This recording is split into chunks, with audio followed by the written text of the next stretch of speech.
катуу сөз сүйлөп көрбөгөн Момунчал тажал кемпири керез менен түтүн булатып келет. Алардын жанындагы үйдө кызы Бекей күйөөсү Орозкул менен жашайт. Орозкул дүйнөдөгү эң жаман касиеттерди өзүнө жыйнап алгандай сезилет. Түрк тилдүү өлкөлөрдүн Түрксой уюму тарабынан 2018-жылды Кыргыз эл баатыры, ааламга атагы жеткен алып жазуучу Чыңгыз Айтматовдун урматына Чыңгыз Айтматовдун жылы деп жарыялагандыгына байланыштуу Кыргыз Республикасында эле эмес түрк тилдүү өлкөлөрдүн бардыгында залкар жазуучу Чыңгыз Айтматовдун 90 жылдык мааракеси белгиленүүдө. Атап айтсак, 3-апрелде Өзбекстандын баш каласы Ташкентте Айтматовдун 90 жылдыгына карата маданий иш-чара өткөрүлүп, Ташкенттеги негизги көчөлөрдүн бирине кыргыз эл жазуучусу Чыңгыз Айтматовдун атын берүү маселеси каралды.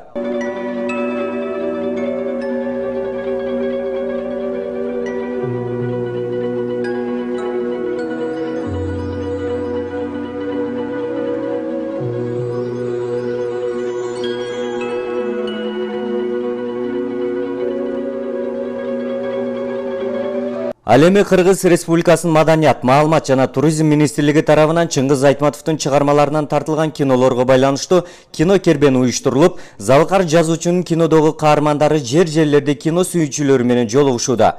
Кино кербендин кезектеги жүрүшүндө балалык курагынан жалпы кино сүйүүчүлөрдүн сүймөнчүлүгүнө айланган Нургазы Сыдыгалиев баштаган топ Кыргыз-Өзбек университетинин студенттери менен жолугушууга келишти. Жолугушуунун башында Айтматовдун чыгармаларынын негизинде тартылган кинолордон үзүндү көрсөтүлдү.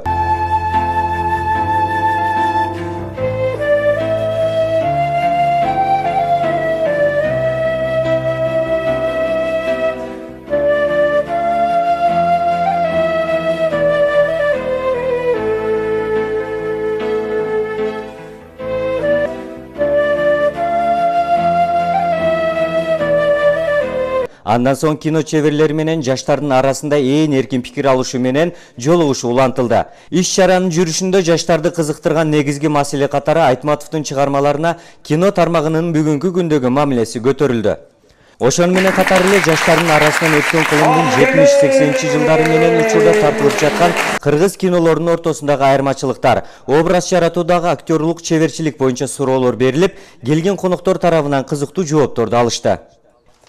Залкар жазуучу Чыңгыз Айтматовдун 90 жылдыгына карата кино кербени менен башталган маданий иш-чара Кыргыз-Өзбек университетинде жыл бою улантылат. Азимбек Абдыкеримов, Сыдыкбек Апиш уулу, Зайырбек Чуманалиев, Гранит телестудиясы.